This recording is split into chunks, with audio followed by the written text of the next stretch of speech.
Romains 8, 9, il nous dit, « Pour vous, vous ne vivez pas selon la chair, mais selon l'esprit. Si du moins l'Esprit de Dieu habite en vous.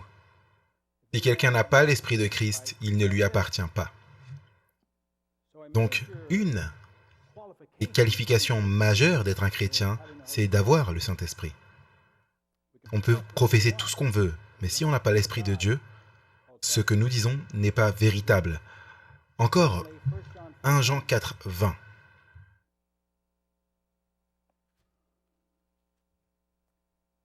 1 Jean 4, 20. Si quelqu'un dit « j'aime Dieu » et qu'il haïsse son frère, c'est un menteur. Car celui qui n'aime pas son frère qu'il voit, comment peut-il aimer Dieu qu'il ne voit pas?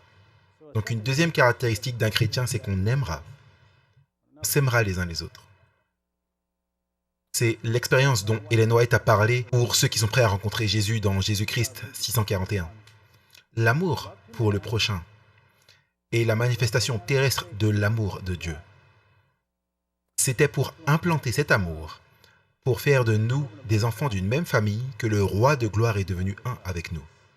Et quand ces mots d'adieu se sont accomplis, aimez-vous les uns les autres, comme je vous ai aimé. Quand nous aimons le monde comme lui l'a aimé, alors pour nous sa mission est accomplie. Nous sommes prêts pour le ciel, car nous avons le ciel dans nos cœurs. Maintenant, les oppressions émotionnelles dont je parle nous empêchent de nous aimer les uns les autres. Parce que ces oppressions émotionnelles créent la colère en nous, et la fierté, et un esprit critique, et une attitude de jugement. Et donc cela nous empêche de nous aimer vraiment les uns les autres. Jean chapitre 12, verset 47 nous dit « Pourquoi Jésus est venu ?» Jean 12, 47. Jésus dit « Si quelqu'un entend mes paroles et ne les garde pas, ce n'est pas moi qui le juge. Et j'aimerais que vous puissiez remarquer cela, car je suis venu non pour juger le monde, mais pour sauver le monde. » Nous devons être comme Jésus. Nous ne devons pas nous juger les uns les autres. Nous devons être utilisés par Dieu pour amener le salut les uns aux autres, tout comme Jésus. Et dans Matthieu chapitre 7, il y a une déclaration intéressante de la part de Jésus qui nous parle de cela également. Matthieu chapitre 7, le verset 1 à 5.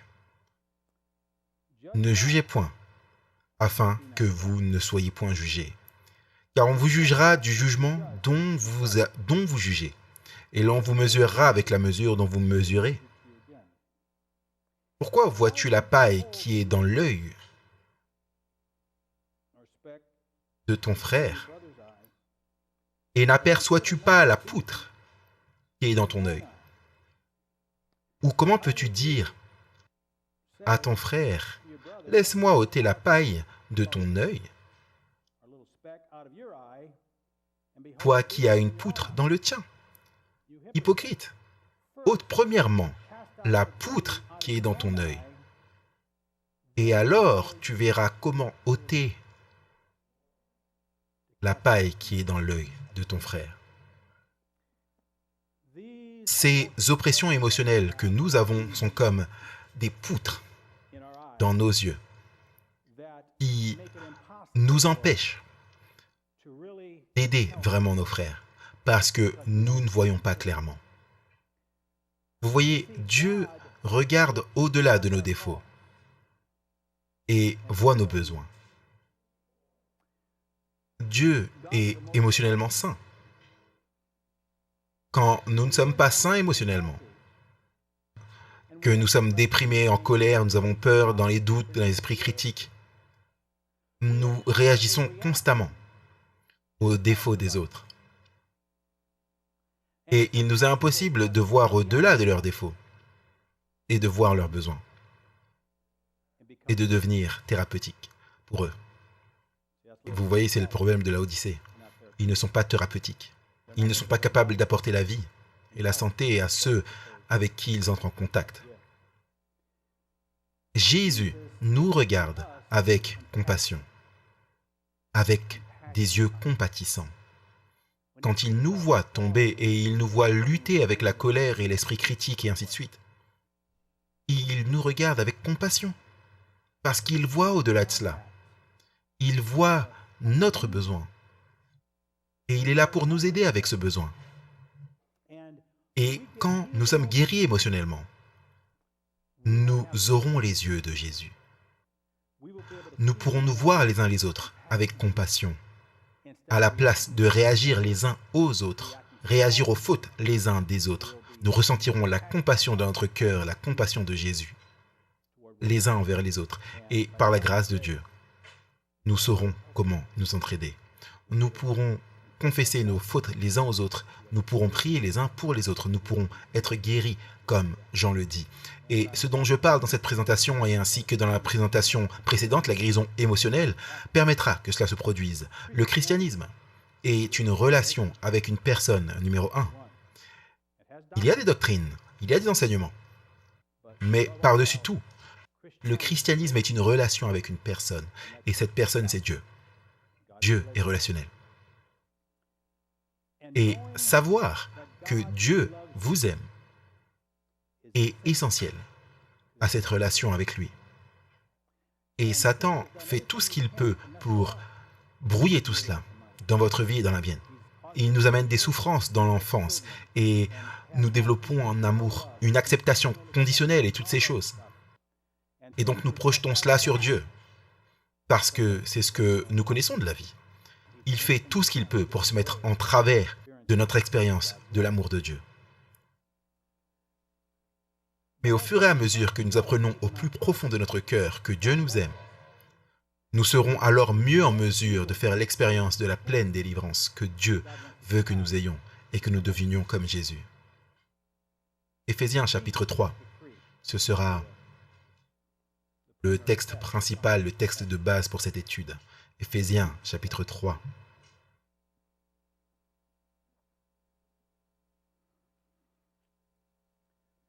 La prière de Paul pour les croyants à Éphèse. Éphésiens 3, 16. Afin qu'il vous donne, selon la richesse de sa gloire, d'être puissamment fortifié par son esprit dans l'homme intérieur. C'est le baptême du Saint-Esprit. En sorte que Christ habite dans vos cœurs par la foi. Ça, c'est quand, rappelez-vous, Jésus vit en nous et demeure en nous par son Saint-Esprit. Afin qu'étant enraciné et fondé dans l'amour, vous puissiez comprendre. Certaines traductions disent que vous ayez la puissance de comprendre, avec tous les saints, quelle est la largeur, la longueur, la profondeur et la hauteur, et connaître l'amour de Christ, qui surpasse toute connaissance. Sa prière pour ceci, et il prie pour nous également, c'est la volonté de Dieu pour nous, c'est que nous connaissions l'amour de Dieu pour nous, au-delà d'une simple connaissance qui reste en tête. Ça dépasse cette connaissance, c'est une connaissance profonde, et elle va profondément dans notre cœur. Et c'est important parce que nous devons être remplis de toute la plénitude de Dieu. Plus nous savons profondément que Dieu nous aime, plus nous avons en nous la présence de Dieu. Comme il est dit, afin que vous soyez remplis de toute la plénitude de Dieu. Et quand cela arrivera, verset 20, maintenant à celui qui est capable de faire infiniment au-delà de tout ce que vous demandez ou vous pensez, selon la puissance qui agit en nous, plus nous savons que Dieu nous aime, plus la plénitude de Dieu habitera en nous et plus la puissance de Dieu sera en nous. Et plus nous verrons des choses se produire dans notre vie qui dépassent nos imaginations les plus folles de ce que Dieu fera dans notre vie pour nous apporter la guérison. Maintenant, qu'est-ce que connaître l'amour de Dieu fait pour nous? 1 Jean 4, 19.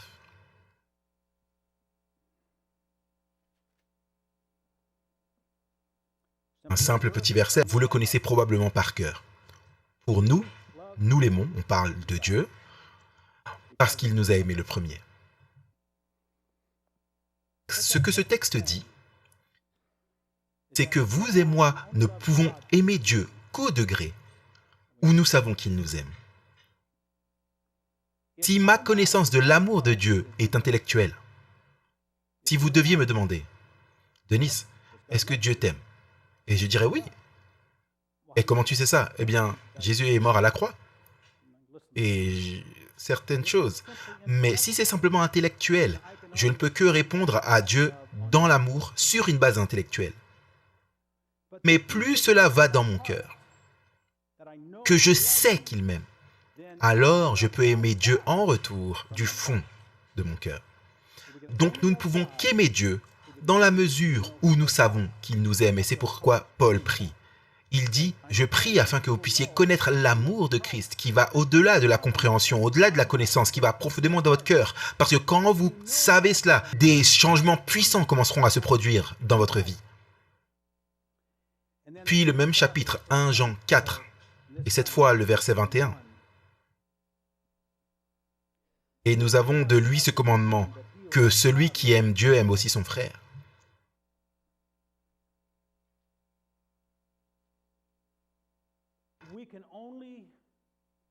Nous aimons nos frères avec la même mesure que nous aimons Dieu. Et nous n'aimons Dieu que selon ce que nous comprenons de son amour. C'est pourquoi il y a parfois des problèmes dans l'Église. Quand nous ne nous entendons pas les uns avec les autres. Lorsque nous ne nous aimons pas les uns les autres comme nous le devrions, c'est la preuve que nous ne connaissons pas l'amour de Dieu au fond de notre cœur. Parce que plus l'amour de Dieu est profond dans notre cœur, plus nous aimons Dieu. Et plus nous pourrons nous aimer les uns les autres. Tout est lié. Cela commence à ce niveau et ça fonctionne ensuite à ce niveau-là.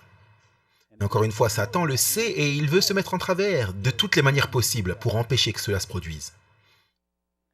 L'obéissance, c'est la même chose. Jésus dit, si vous m'aimez, gardez mes commandements.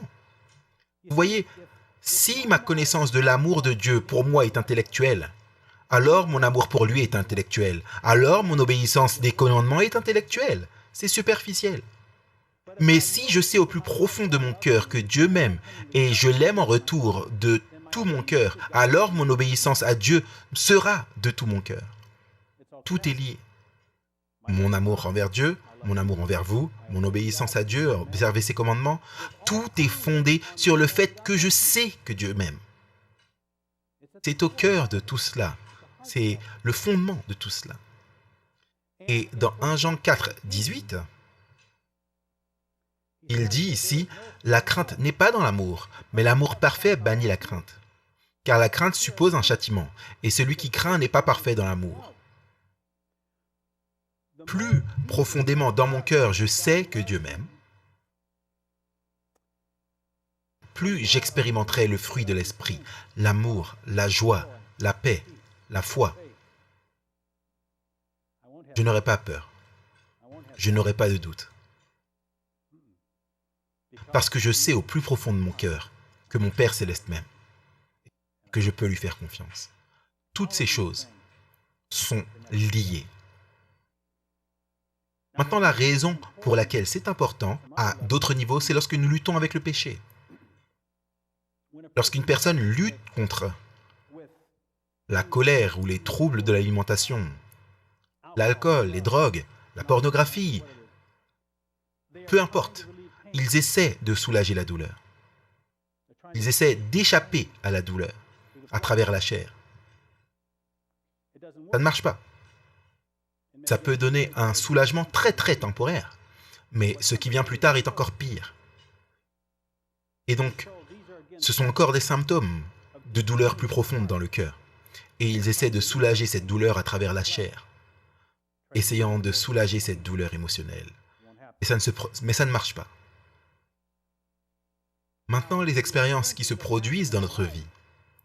Satan apporte des choses négatives dans notre vie, en particulier dans l'enfance, pour essayer de nous empêcher de vivre l'amour de Dieu.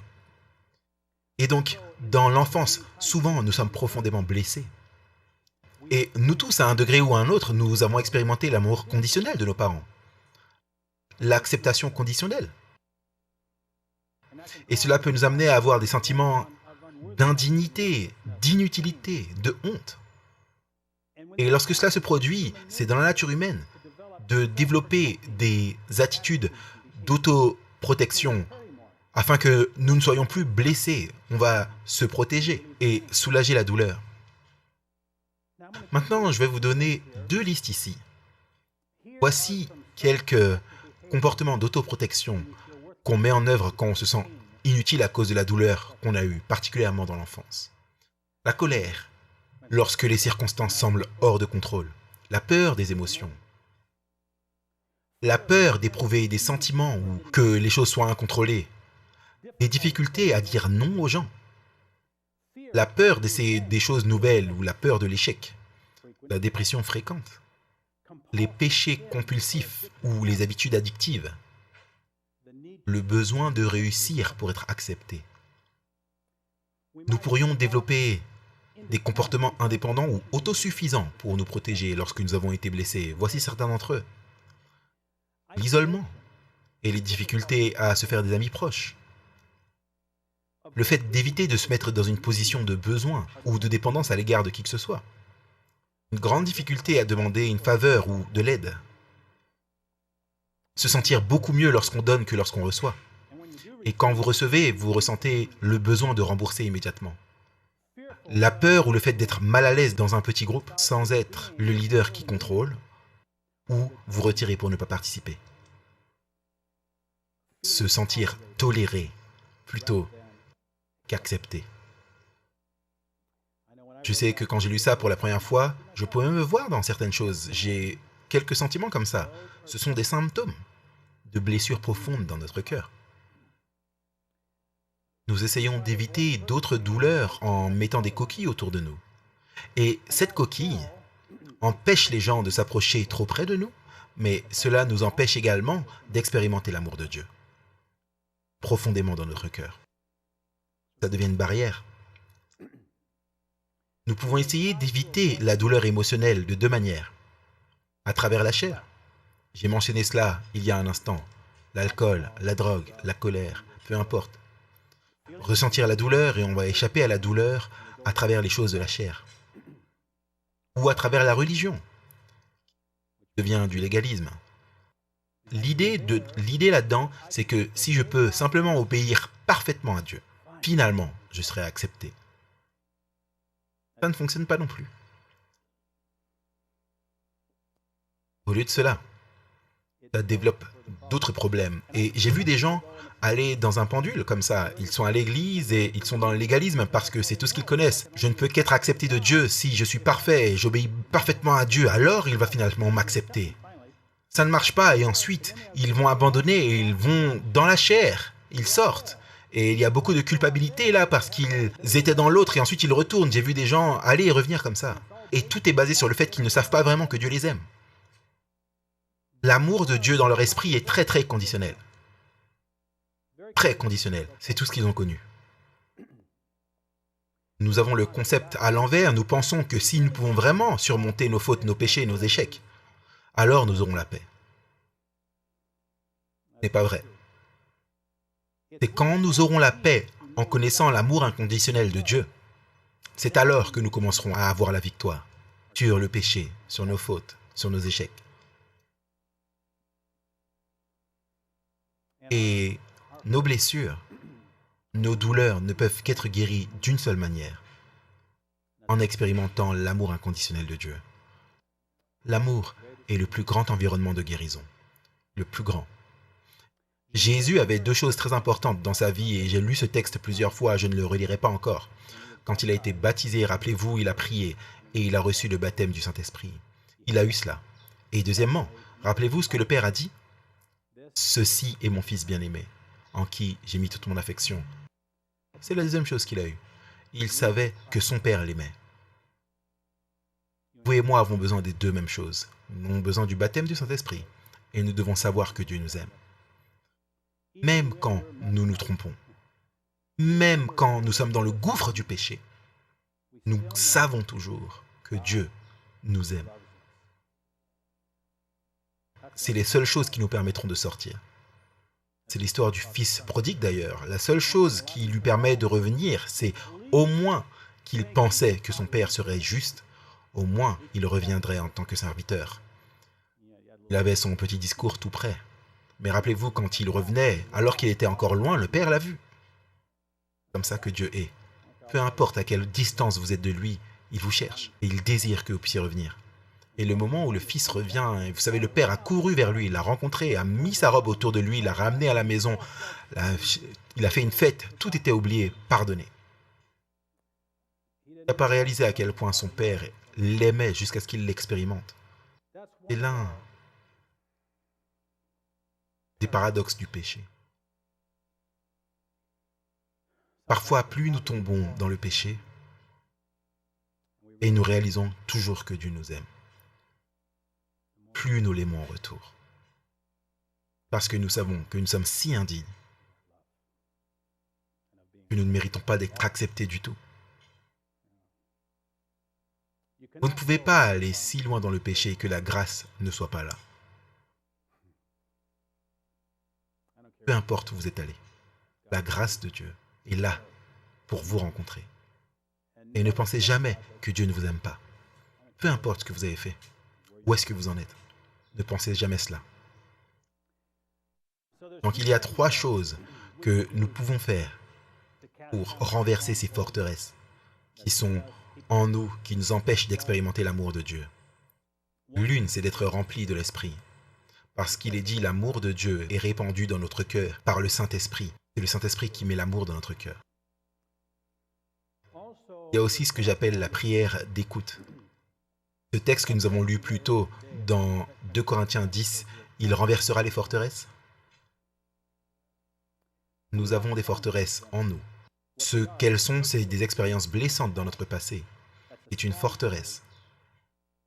Devient un obstacle pour nous empêcher d'expérimenter l'amour de Dieu. Maintenant, nous ne savons peut-être pas ce qu'elles sont, mais si vous avez l'un de ces symptômes, vous avez une forteresse, ces blessures en vous, dans votre vie. Maintenant, Dieu les connaît.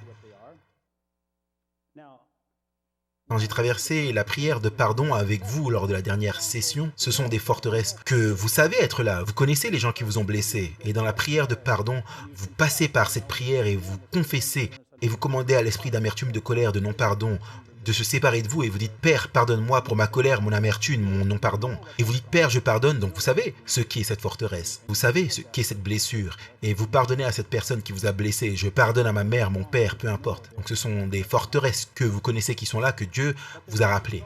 Mais il peut y avoir des forteresses dont vous n'êtes pas conscient.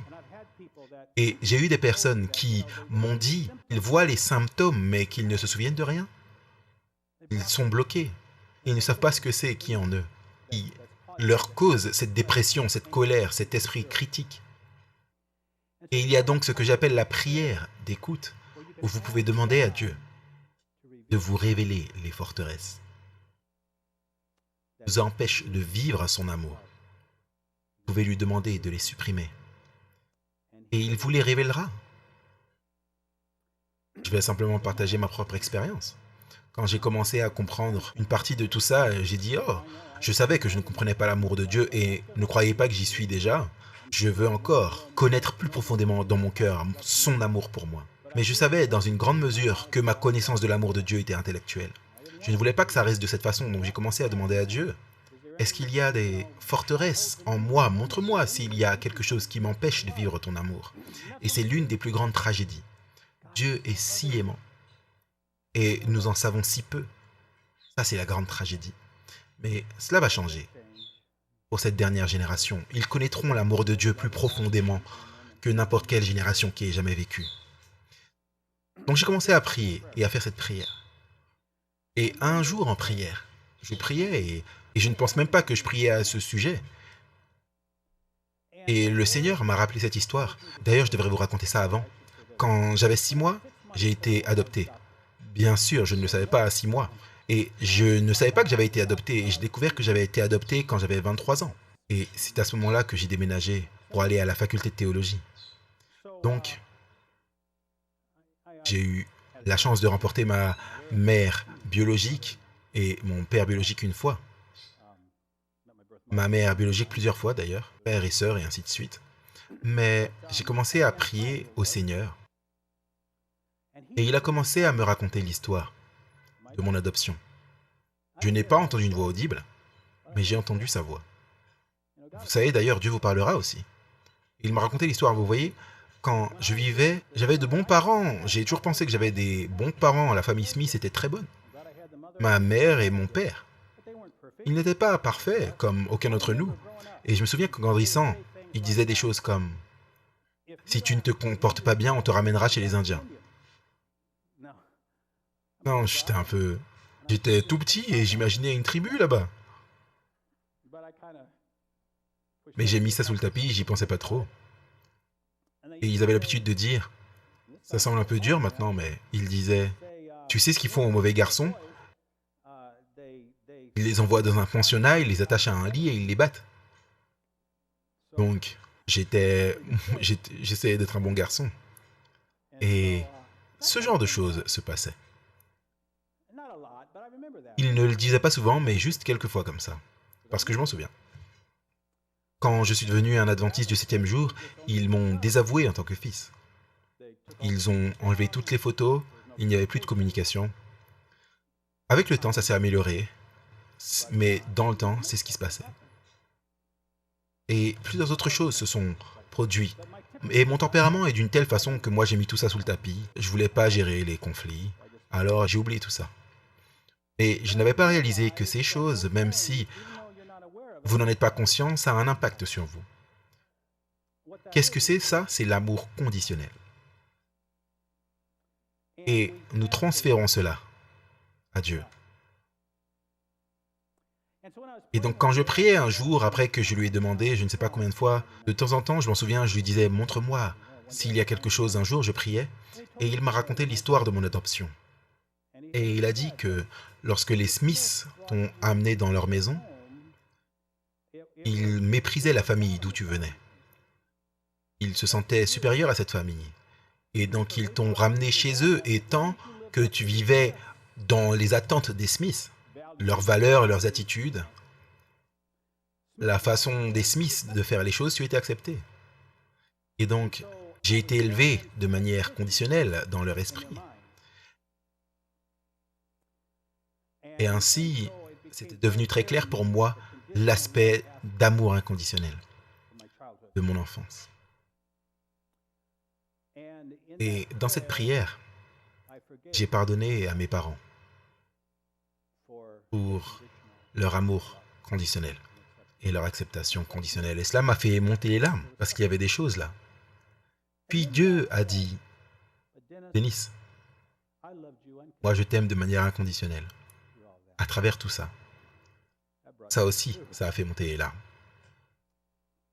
Alors Dieu a commencé à œuvrer pour enlever ces choses. Puis Dieu m'a rappelé ma mère naturelle. Et j'ai une bonne relation avec elle. Je l'ai rencontrée souvent, communiqué avec elle. Mais j'ai dit, Seigneur, je pardonne à ma mère de m'avoir abandonné. Et le Seigneur m'a rappelé mon père biologique. Et un jour, j'ai dit, je pardonne à mon père biologique de nous avoir abandonnés et de m'avoir abandonné. Vous savez, il y a des choses en nous dont on n'est pas conscient qui sont là. Mais je vais vous dire, quand vous faites cette prière et que Dieu amène des gens à votre esprit, ne mettez pas ça de côté comme si ce n'était pas digne d'attention.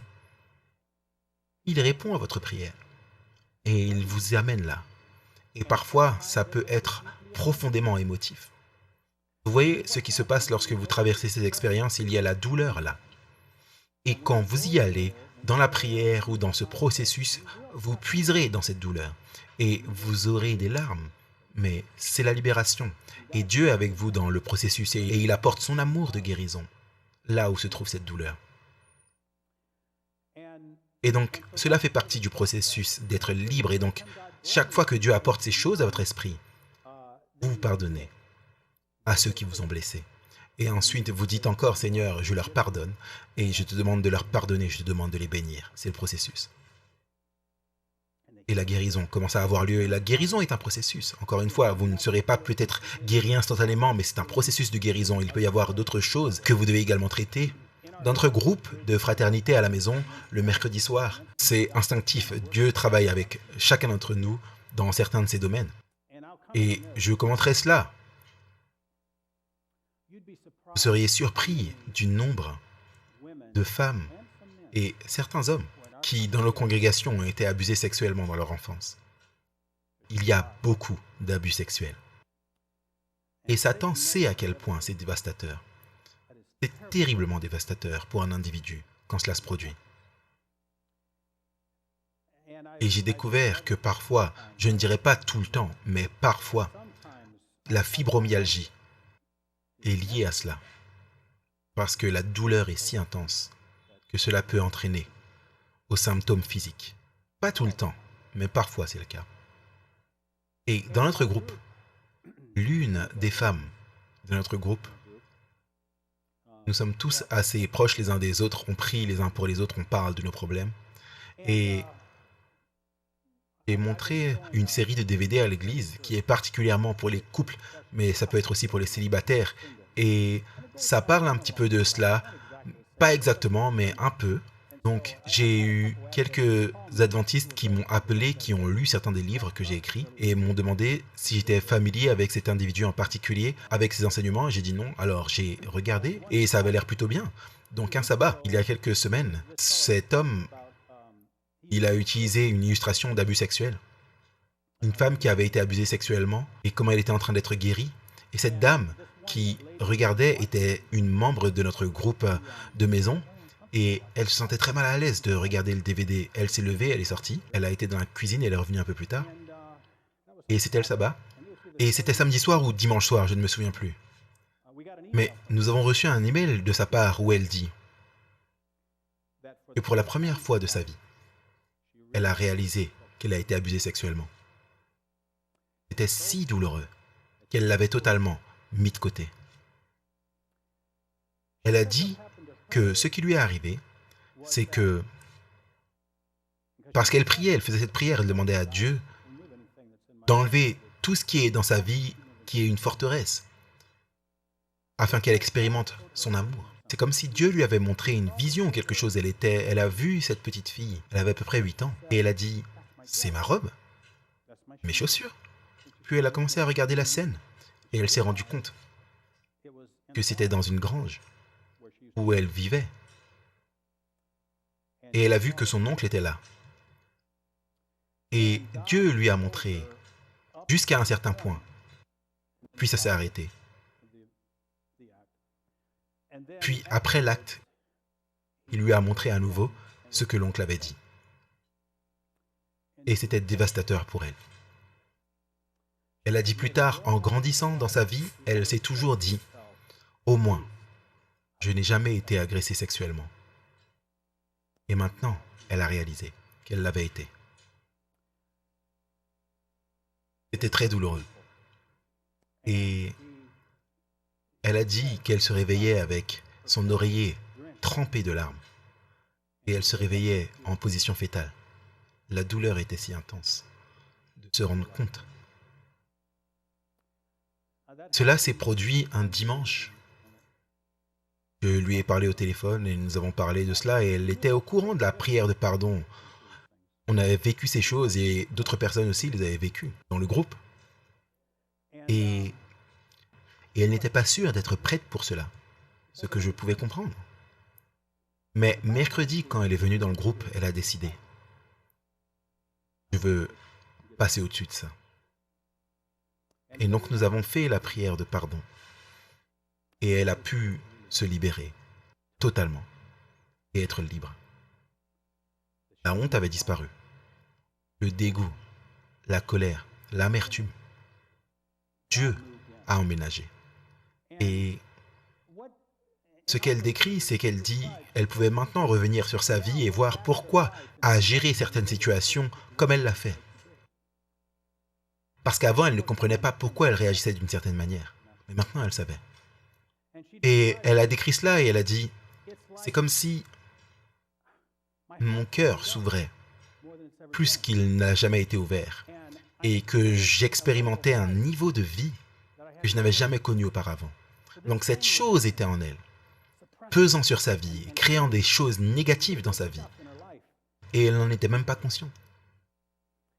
Ce qui se passe dans ce genre de situation, qu'il s'agisse d'abus sexuels ou ou d'abus émotionnels graves, de violences physiques, peu importe. Quand cela nous arrive, cela cause de graves dommages émotionnels. Et à partir de ce moment, dans notre vie, ça colore tout ce que nous faisons. Cela affecte tout le reste dans notre vie. Maintenant, Dieu comprend cela.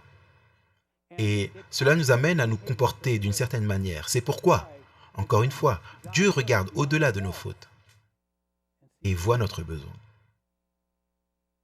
Dieu soit loué pour ça. Et il veut nous guérir de cela. Et c'est pourquoi, quand nous sommes guéris, nous pouvons avoir les mêmes yeux compatissants que Jésus et ne pas réagir tout le temps aux fautes des autres, mais commencer à réaliser qu'il y a un besoin profond là, il y a une blessure profonde là. Nous pouvons les voir avec compassion. Et alors, ce qui se passe quand nous passons une terrible expérience, disons en tant qu'enfant, ça affecte tout le reste de notre vie à partir de ce moment-là. Et quand la guérison vient, Dieu nous ramène à là. Et j'ai vu dans notre groupe de prière, en fait, Dieu réunit ces gens et plusieurs des femmes de ce groupe, on ne le savait même pas, avaient subi des abus sexuels. Et l'une des femmes, la douleur de retourner à ce moment-là. Et vous pouvez vous retrouver à dire, je ne veux pas avoir à faire face à la douleur de cet événement. Peu importe ce que c'est. Mais vous n'avez pas besoin d'en avoir peur. Dieu sera avec vous quand vous irez là-bas. Et oui, ce sera douloureux. Mais ce qui se passe, c'est que cela libère la douleur émotionnelle. Et maintenant, l'amour guérisseur de Dieu vient. Et la meilleure façon dont je peux le décrire, c'est comme si vous reveniez à ce moment, vous libérez la douleur, vous êtes guéri et vous recommencez la vie. Et à partir de là, ça ne colore plus votre vie. Vous êtes de retour ici maintenant, où vous étiez, et cette douleur est guérie. Une autre femme qui avait vécu une expérience similaire, je pouvais sentir dans le groupe qu'elle traversait une période très difficile, elle ne voulait pas partager, elle n'avait rien dit à personne, si ce n'est une seule personne, une amie à elle. Et Dieu travaillait dans son cœur, semaine après semaine. Et une nuit, elle devait parler. Nous avons prié, elle a fait sortir cela, on a fait la prière de pardon, elle était libérée. C'était un mercredi soir et le sabbat suivant, quand je l'ai vue, elle était tellement remplie de joie. Elle a dit, tu sais, je détestais cet homme. Maintenant, je ressens de la compassion.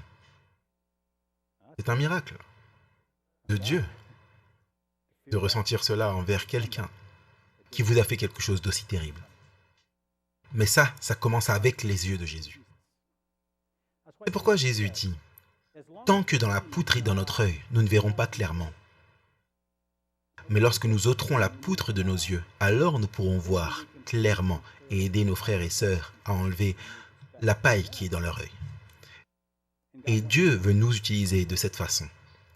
Il veut que nous soyons tellement guéris que nous puissions vraiment confesser nos fautes les uns aux autres et prier les uns pour les autres et faire l'expérience d'une guérison complète. Ça, c'est ce dont il est question dans le livre que j'ai écrit, Le baptême du Saint-Esprit et le vin nouveau de la fraternité. J'aspire après le jour où nous aurons ce type de communion avec nos frères et sœurs croyants autour du monde. Le corps guérit le corps. Vous savez, ça c'est vrai dans le domaine physique. Dieu vous a donné un système immunitaire. Vous avez une infection bactérienne, un virus ou quelque chose. Le corps ira le guérir. Vous vous coupez, si vous êtes en bonne santé, ça va guérir. Le corps guérit le corps. Il en va de même avec le corps spirituel de Jésus. La plus grande guérison devrait avoir lieu dans le corps de Christ. La plus grande guérison spirituelle, la plus grande guérison émotionnelle et la plus grande guérison physique. Maintenant, je ne suis pas contre les médecins ou ce genre de choses, ne vous me prenez pas, parce que Dieu utilisera la science médicale pour nous aider. Mais je dirais ceci au niveau émotionnel.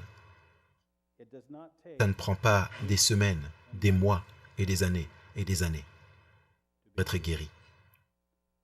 Notre Jésus peut vous guérir rapidement, très rapidement. Et je l'ai vu comme avec cette dame et chacune de ces personnes qui est dans notre groupe et d'autres que j'ai vues à l'extérieur, cette dame dont je vous ai lu le témoignage, ces gens ont été délivrés instantanément du pouvoir que Satan semblait avoir là. Libérés. Jésus est sérieux quand il dit « Si le Fils vous libère, vous serez réellement libre. » C'est pourquoi je dis que cette génération qui vit quand Jésus viendra, je suis impressionné par elle.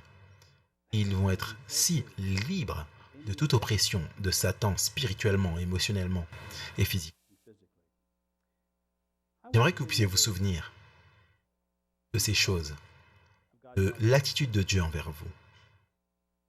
Vous savez, soit dit en passant, si je devais demander, peut-être que je vais demander. Combien d'entre vous n'ont jamais entendu votre père dire « t'aime » ?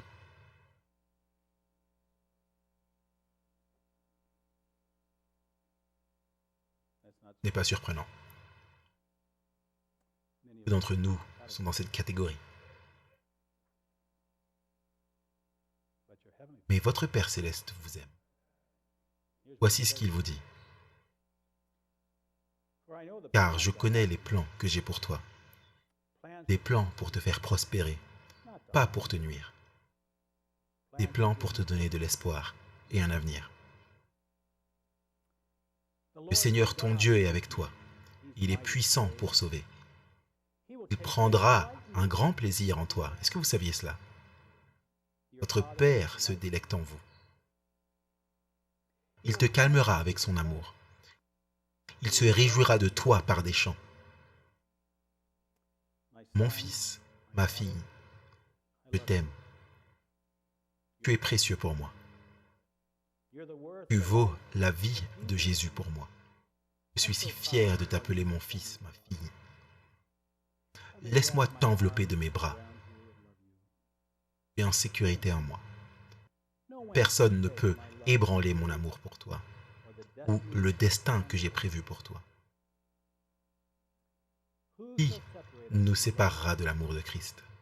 Sera-ce la tribulation, la détresse, la persécution, la famine, la nudité, le péril, l'épée? Non.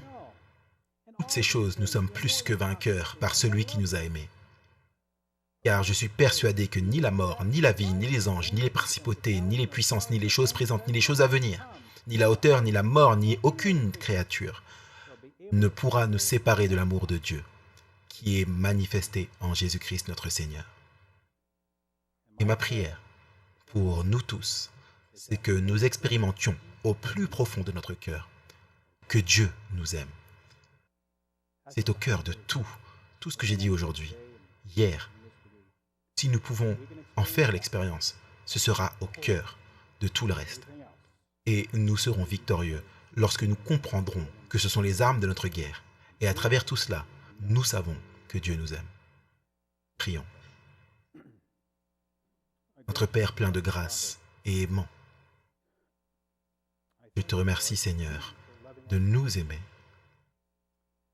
Seigneur, c'est une telle tragédie que nous en sachions si peu sur ton amour pour nous. Mais Seigneur, je prie que par la puissance de ton Saint-Esprit, tu enlèves chaque forteresse qui est dans notre cœur et notre esprit, notre vie qui est en nous, et qui nous empêche d'expérimenter ton amour au plus profond de nous. Enlève les pères.